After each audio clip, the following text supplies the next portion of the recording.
We were introduced to Stephani about 6 months ago, and some colleagues at Autobox shared her story about being in a wheelchair for 20 years and looking at walking again through prosthetics. And I was intrigued, and I thought, as a bilateral above knee, maybe we can help her out. I heard that there's a possibility that her prosthetics weren't going to be covered. Maybe we can help her out. I met her, clicked right away with these guys, with Stephani and Marcel, and we've been with them ever since. Fortunately, insurance is covering it, which is fantastic, and she's motivating me as much, I think, as we plan to motivate her. So please welcome Stephani Victor.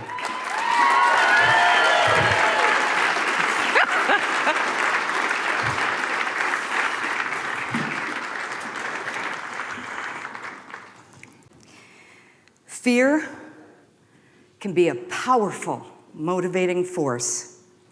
From the moment we first wake up in the morning, the fear of making money, losing weight, finding or saving our relationship, providing for our family, being recognized for our unique gifts, or accepting our past choices are all right there from the moment we wake up, waiting to be acted upon. Sometimes these fears pull us, motivate us to take action, and sometimes these fears paralyze us. But if we can transform our fears into passion, then we can take action with purpose. We have to first know that this is an option. How do we know?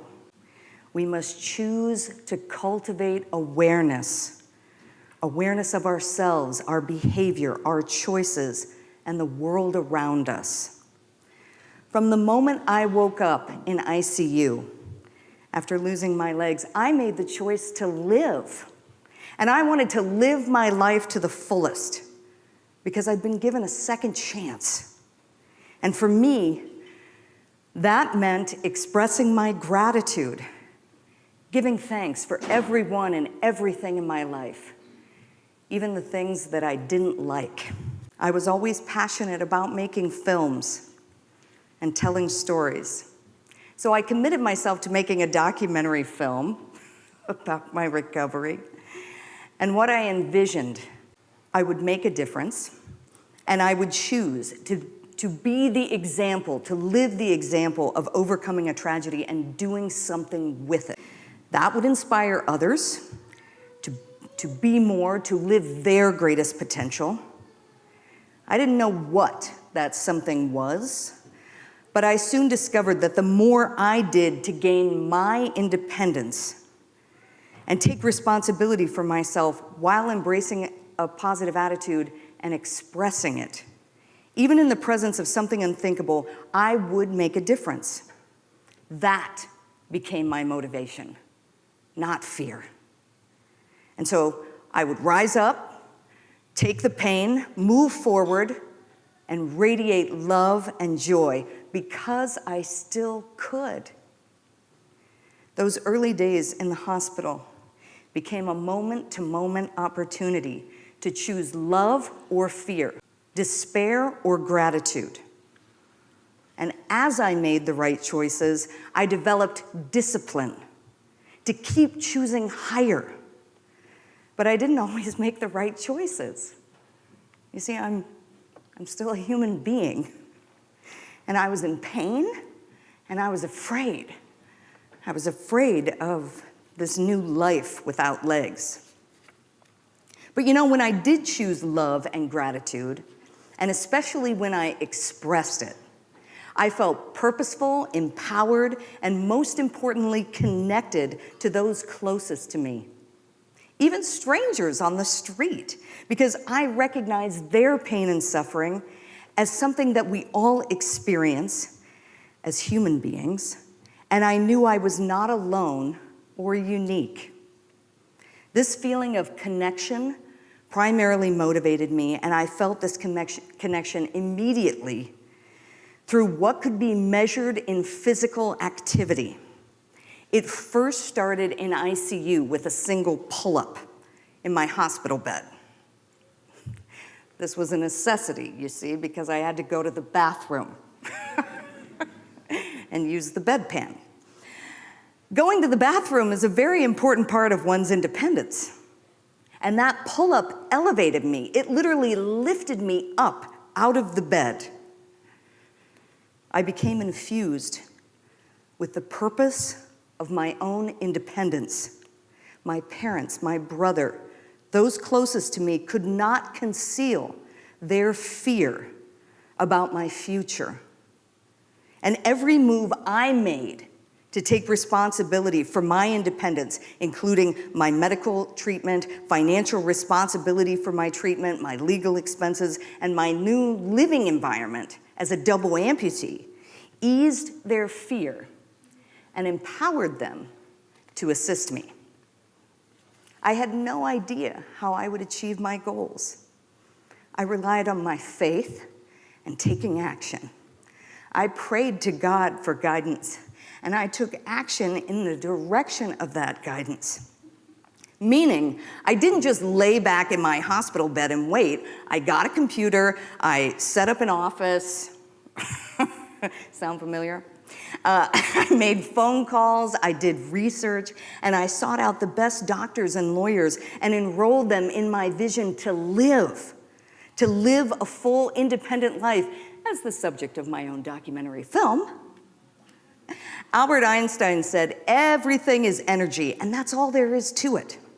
Match the frequency of the reality you want, and you cannot help but get that reality.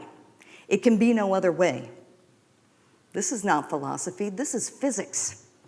And as a 26-year-old dancer, actress, lover of life, the reality I wanted after losing my legs was to walk again. And believe me, I exerted energy to match that frequency of that reality in every waking moment of the day. But the night of my accident, I had suffered a massive crush injury as a pedestrian pinned between two cars. This resulted in bilateral compound fractures above and below the knee. The emergency room surgeon made every effort to save my legs, but in order to, he had to give that cause up. I'd arrested 3 times on the operating table, and that left him with no choice: amputate or she will die. The open wounds I was left with on my limbs were so extensive that a daily discussion about further amputation made to reduce the threat of infection was ongoing. I refused more surgery, and I learned how to apply my own dressings. I would change my own bandages every day, 4 times a day for 3 months. I found an amputation reconstructive specialist. The man's name is Dr. Ertl. He would perform my reconstructive surgery and 14 surgeries thereafter. But Dr. Ertl shared my vision for walking again, and he matched the frequency of my energy, and together we expanded our team to create the reality of my walking again. With a prosthetist, Wayne Wilkerson, and Van Phillips, the creator of the Flex Foot, countless physical therapists, I did walk again 6 months after my injury. And the triumph, although glorious, was overshadowed by the ongoing discovery that I wasn't functioning how I was when I had 2 legs. You see, the world is not a uniform surface, and forearm crutches did little to relieve the uncertainty of every single step I took in public.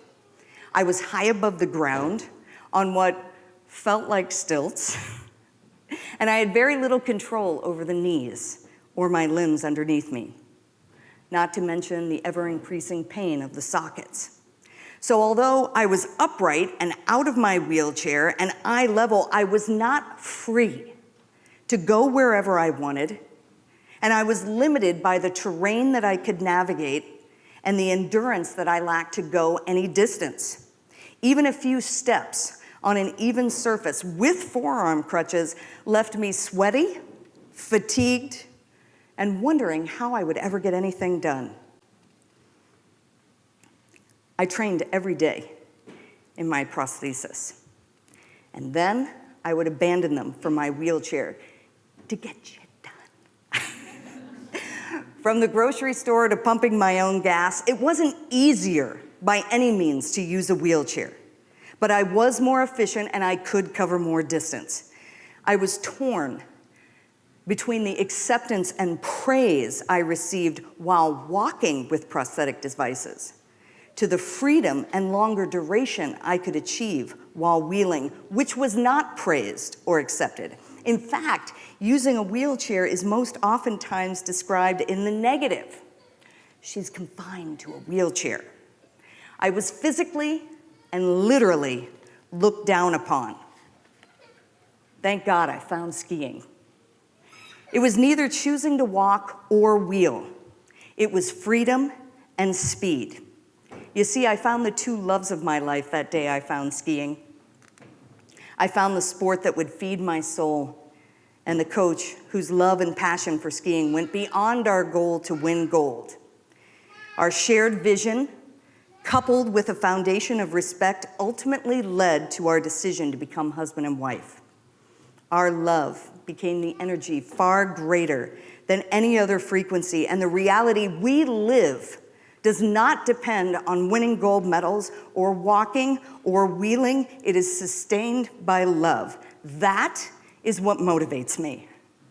To live a purposeful life of service, self-expression, and gratitude. A near-death experience provided the life-altering challenges that became the opportunity to activate dimensions of my potential that I didn't even know could exist. Taking action on that potential has allowed me to walk again, find the love of my life, ski in 4 Olympic Games, and win 24 World Cup races in 17 countries around the world. Thank you.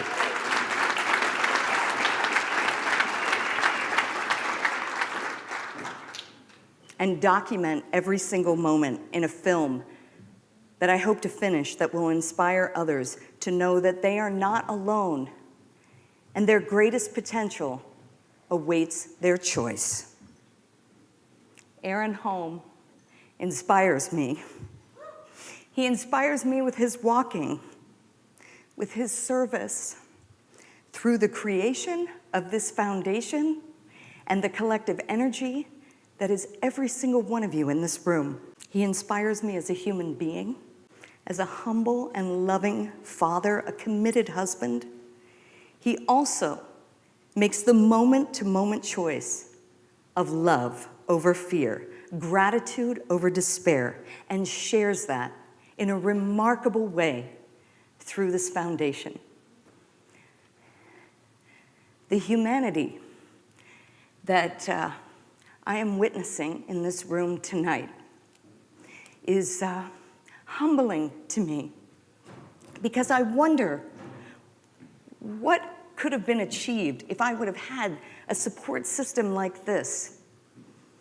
I want to tell you that what you're doing is extraordinary, and maybe you know that. But more extraordinary is the opportunity we have right now to multiply the consciousness, to not just let it stay in here in Minnesota and affect your local community. No, we can manifest the consciousness to take this all the way to Brazil, to California, to anyone who is in need. I hate to think of people like myself who suffered alone. And even 20 years later, I wanted to walk and I was afraid. And all it took were a couple of guys, including Aaron and Byron, in this room saying, "You got this, Steph. Go for it. You're never too old. You're never too late. No matter what your ego says, you're right on time. And you just have to do it." Marcel and I are honored to be here. Aaron asked us if we would come and speak. The invitation actually was a gift to us, to meet all of you and share and hear about your experiences makes us better people. We wish to contribute our energy to match the frequency of Aaron Holm and the vision for Wiggle Your Toes. Thank you for having us here tonight.